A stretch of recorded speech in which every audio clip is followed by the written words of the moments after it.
ఐటీలో ఎంట్రీ కావాలా? Trainee software engineer గా అజా కోడింగ్ ట్యూటర్ లో 2 వీక్స్ ట్రయల్ పీరియడ్ లో వెంటనే చేరండి.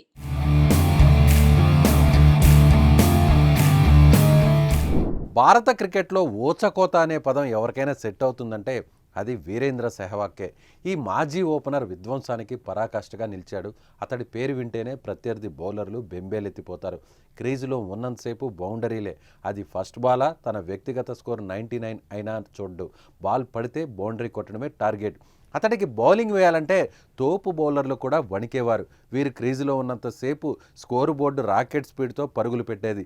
సెహ్వాగ్లా 3 ఫార్మాట్లో అతను డామినేట్ చేసిన బ్యాటర్ మరొకరు లేరంటే అతిశయోక్తి కాదు.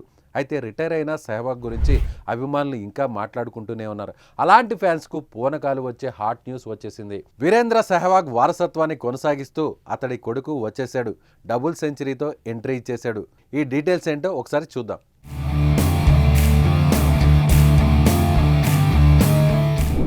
సెహ్వాగ్ కొడుకు ఆర్యవీర్ చెలరేగిపోయాడు. కూచ్ బెహార్ ట్రోఫీలో ఢిల్లీ తరపున బరిలోకి దిగిన వీరు వారసుడు ఆకాశమే హద్దుగా చెలరేగిపోయాడు. ఫస్ట్ బాల్ నుంచే బాదుడు మొదలుపెట్టిన ఆర్యవీర్ హాఫ్ సెంచరీ ఇలా మైల్ స్టోన్స్ అన్ని దాటుకుంటూ ఎక్స్ప్రెస్ వేగంతో దూసుకెళ్లాడు. మేఘాలయతో మ్యాచ్లో మొత్తంగా 229 బంతులు ఎదుర్కొన్న ఆర్యవీర్ 200 పరుగులతో నాటౌట్గా నిలిచాడు. ఇందులో 2 సిక్స్లతో పాటు ఏకంగా 34 బౌండరీలు కూడా ఉన్నాయి.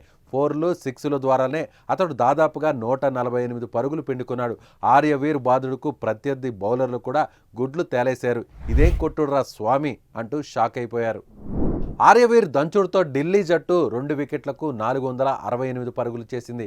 మేఘాలయను 260 పరుగులకు కట్టడి చేసిన ఢిల్లీ మంచి లీడ్ సాధించింది. ఇక సెహ్వాగ్ కొడుకు విధ్వంసంపై అన్ని వైపుల నుంచి ప్రశంసలు వస్తున్నాయి. ఆర్యవీర్ తండ్రికి తగ్గ తనయుడని సోషల్ మీడియాలో నెటిజన్స్ మెచ్చుకుంటున్నారు. అతడు ఇదే ఆట తీరును కొనసాగిస్తే మరికొన్ని సంవత్సరాల్లో టీమిండియాలోకి అడుగు పెట్టడం ఖాయమని కామెంట్స్ చేస్తున్నారు. సో సెహ్వాగ్ వారసుడిగా వచ్చిన ఆర్యవీర్పై మీరేమంటారో కామెంట్ చేయండి.